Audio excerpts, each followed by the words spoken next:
Sabres are home tonight for an 8 o'clock face-off, 7 o'clock face-off with the Kings. And there's another parallel, if I may. Should Jarmo Kekalainen view this as a season he can really do damage? Or should it be a trade deadline and off-season where it's about eating your vegetables? Oh, no, we have a thing that's supposed to be we want to make sure this is sustainable. Sometimes I think that message comes from ownership because they both like to talk about sustainability. And for the Sabres, okay, get good first and then sustain it, which looks like maybe they're going to do right now. And for the Bills, it's been different because Josh Allen is sustainability, and they, to my eye, maybe treat it a little like it's too reliable and like it'll do the job for them no matter what. So 803-0550 is the phone number if you want to join us. We'll go to Paul in Buffalo to lead us off here on a Sabres game day. Hello, Paul. Hey, good morning, Jeremy. Sometimes it's just wonderful to live in Buffalo, New York. I'm an early riser, as we all know. I've already been out snowshoeing at Delaware Park, and North Buffalo is stunningly gorgeous right now. The mighty oak at Delaware Park has never looked better. The snowshoes were working great. I'm already pumped up. The blood's flowing. Got to work out, and I get to talk about what's going to be another Sabre win tonight. What I want to focus on is in 40 years of watching hockey, I'm not sure I've ever quite seen an offensive zone system like they're running. They are running at points last game against the Maple Leafs. They were running them like the Harlem Globetrotters run the Washington Generals with a true five-man cycle in the offensive zone. And this is what they try and do every game. And it can only work if the forwards are playing with an incredibly high hockey IQ and seamlessly covering for the defenseman. Because when Rasmus Dahlin is going in to tip a puck from Mattias Samuelsson, that only works if one of the forwards is covering for where he would normally be. And I think it is confusing the heck out of the teams we are playing, and they don't know what to do with it. I recall listening to the broadcast, maybe in the Dallas Stars game, and their people were saying they had never seen defense that active, and they play the Colorado Avalanche all the time. It is stunning, the system they're running in the offensive zone, and they could only do it if they had a bunch of world-class defensemen. It is something to see, and I got to take back. I was sore at Lindy, as we all remember, on a call earlier this year. It was very specific to how he was playing Tage Thompson at wing. This team has never looked back once Tage went to center. But what Lindy Ruff has done with this system in the offensive zone and getting his forwards to play smart. 2 years ago, we couldn't talk enough about how low IQ it seemed the forwards played. It seemed like they were killing our defensemen all the time. And now our defensemen have been unlocked because we got smart forwards that know how to seamlessly cover for them. And it is rolling. It is so much fun to watch, and it's time to get cup crazy. To that point, Paul, let me ask you, what should Jarmo look at as his ceiling? Should he think that this team can win the Stanley Cup? Why not? Why not? I don't know how to answer that, really. I've been thinking about what would I add. And, if you're going on the last 25 games, you wouldn't touch anything. Like, I know Jack Quinn is the guy people keep saying. Jack Quinn is the most improved player since Jarmo Kekalainen took the job, either him or Owen Power. They look reborn. I wouldn't touch our third line for anything right now. Ryan McLeod, Jack Quinn, and Jason Zucker are playing awesome on the third line. So, I don't know what to do. Maybe Josh Norris, if he ever gets healthy, will be our addition for the playoffs. I'll be happy, I guess, with whatever Jarmo decides, but man, if he does nothing, I can't really fault him. Yeah. Because I think they win a round if he does nothing. Thanks, Paul. So as we're talking about this, I'm thinking about the Bills. I'm thinking about the Sabres. I'm thinking about the Patriots for a brief moment, too. And, Owen, 1 second. I know you want to mention something here. Like, what should you view your ceiling as? What should a GM do when you get to the stage where I might be good enough to win the whole thing? And I'm going to take this to the Patriots. Last offseason, when talking about a Myles Garrett trade, I'm pretty sure Vrabel said it's not the time for us. How does he feel about that right now? Right? It's not the time. I don't think it's that time for us. They're a 4-13 team. What would this team look like if they had Myles Garrett now? Would they have a chance to win this game next Sunday? Like, all of a sudden, it's your time. And the Bills didn't do anything at the deadline, and neither did New England. And New England needed stuff, too. Did they think it's not our time? Too organic. or so they think too organically. Let's not upset the apple cart here. The Sabres, to me, are in a similar spot. How long have they been good enough to really think about winning a lot and winning in the playoffs? Has it been 3 weeks? Right. It's been 3 weeks where the GM would have to go into the office and say, I mean, maybe we'll win a bunch of stuff here. What should I go shopping for?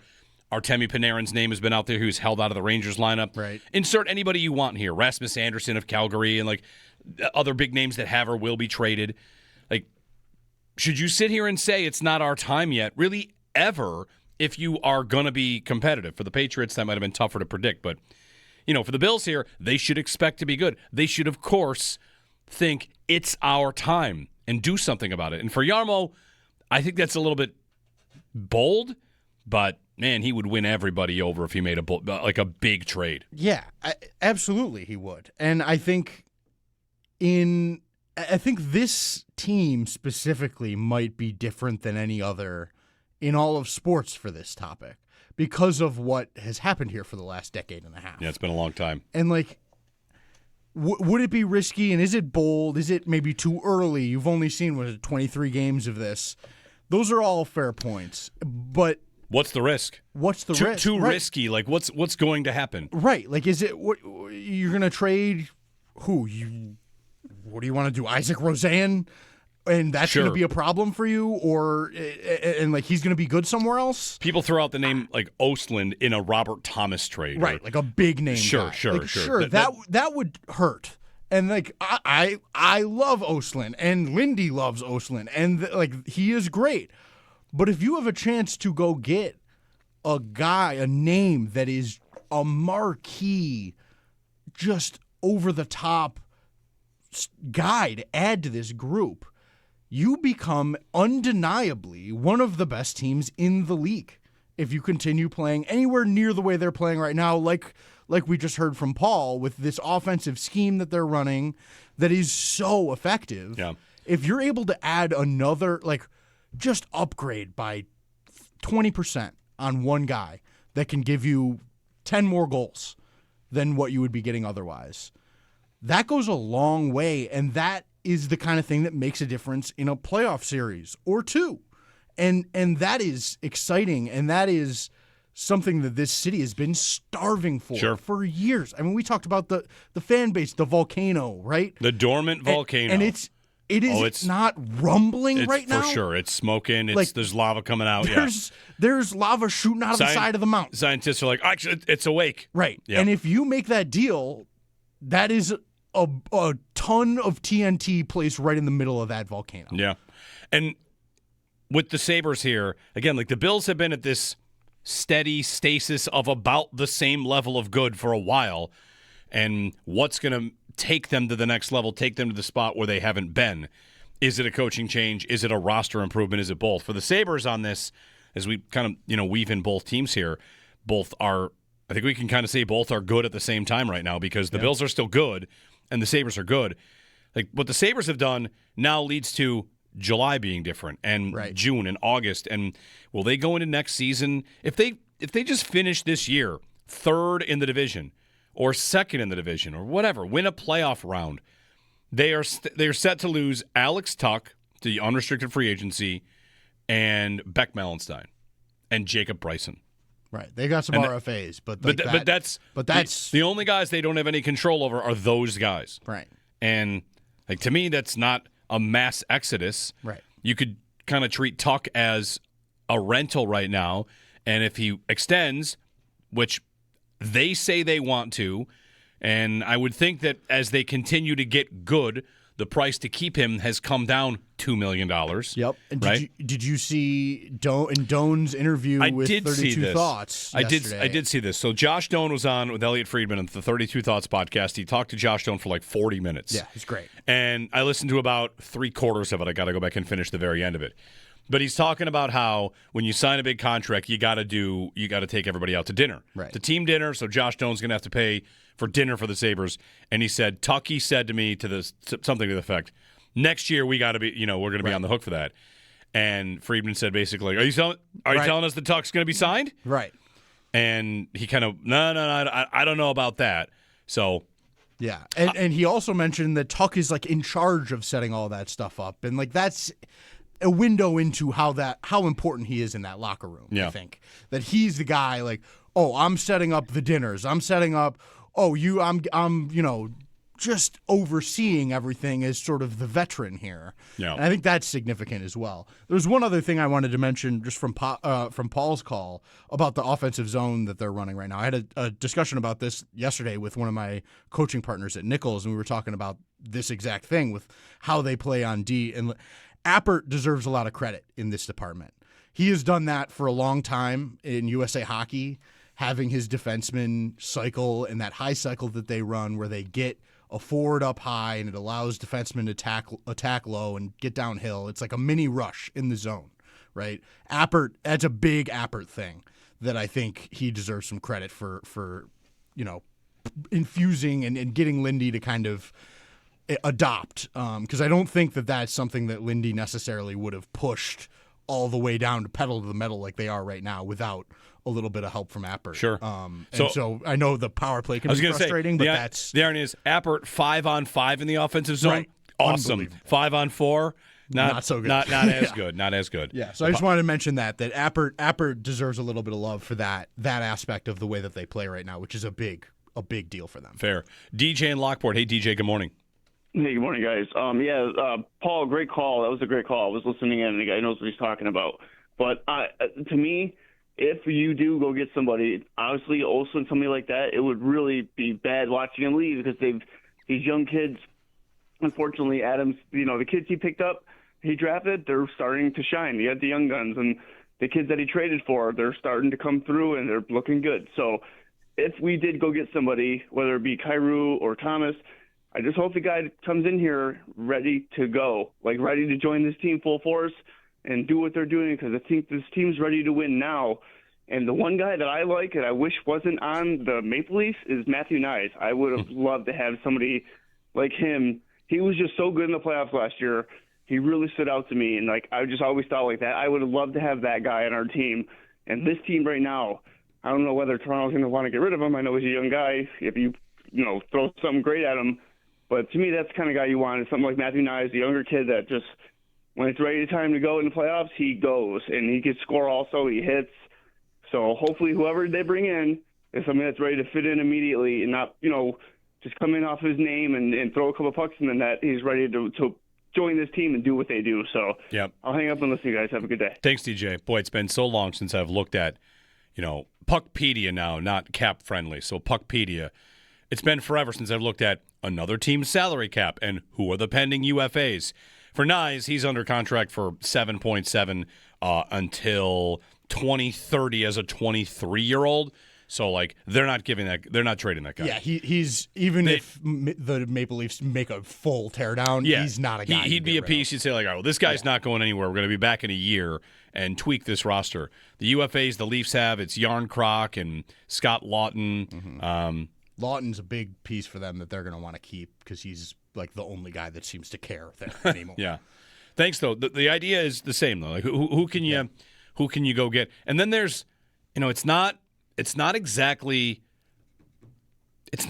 easy to figure, just go out and get a third liner. The way the Sabres are rolling their lines right now, you would need to get someone that is, to me, if it's a forward or if it's a defenseman, they have to be pretty good to make this lineup. Yeah. Somebody posted yesterday the players the Sabres have on the bench or /out due to injury, and it's 4 guys that they thought might be on the team this year that are just not really on the team this year. Right. Greenway can't make the lineup. Right. Or shouldn't. Yeah, he has a role, but when they're playing fast, he's the guy that's not. He can't. He kind of doesn't fit. Right. But when they were rolling in the streak, when it was really in the middle, game 5, 6, 7, 8, sort of that area, that line with him, Beck, and Dunn was awesome. But you're right. He does not necessarily fit with their. Right. pace. You're not going to go trade for someone like that because you feel like you already have that guy. And he is extremely I have a lot of things that I really appreciate about his game. He is not impressive with the puck on his stick really ever, and it can be frustrating to watch, but he is the kind of guy that when you're a good team like the Sabres now are, he is extremely useful. And he can also fight very effectively. Yeah. Which is, whatever, but it can matter. Like if they're going to play the Capitals or something and they've got to deal with Tom Wilson, he's probably in the lineup. Not that they don't have Dunn that can do that too, but he's a big, heavy, he's like 240 pounds. He's a big guy, but he is extremely diligent defensively, and his penalty killing is good. They've got a lot of good penalty killers right now, but he is an effective player. And like you said, like he can barely crack the lineup. He's playing like half the games. Yep. And he's, I think, a very effective player. It's why I think they have ammo to go do something, because you've got a bunch of guys that can all play, and you can't have them all play the role that they can play. And so you've got a surplus here, especially at center, which is the most valuable position you can have. Yep. So that's big. Out-of-town scoreboard last night, the Flyers lost. That's really the only outcome that would be good in finger quotes. The other ones maybe don't matter. Also want to mention Lindy's5.com. So the good news is this website that a listener of ours has put together, Josh has put this together. He did this at the start of the season. He's constantly changing the website. He's added something to it, and that is playoff probability by point total, which is something I flat out requested. So he's one of these guys that can do anything online, like just code stuff. Is it even coding? Don't ask me. Playoff probability for the Sabres, 65%. And you can kind of get to what point total there is, how many points they need to get to that. We are counting down points. I can remember being in the arena 15 years ago, 16 years ago, when the Sabres are playing the Lightning and the crowd's going nuts because they are clinching their playoff spot. There's one against the Flyers, too. Both at home. The Tampa one, Mark Mancari was on the ice. I know that. He's on the team in that year. There's a name from the past. Anyway, all right. 2 calls on the Sabres in this economy on a Bills press conference day announcing a new coach. Things are good. Dan Orsina reports that candidates for the Arizona and Raiders job are being told there's one more interview to be conducted with another candidate. That's likely going to be another Clint Kubiak interview, I would think. We'll see.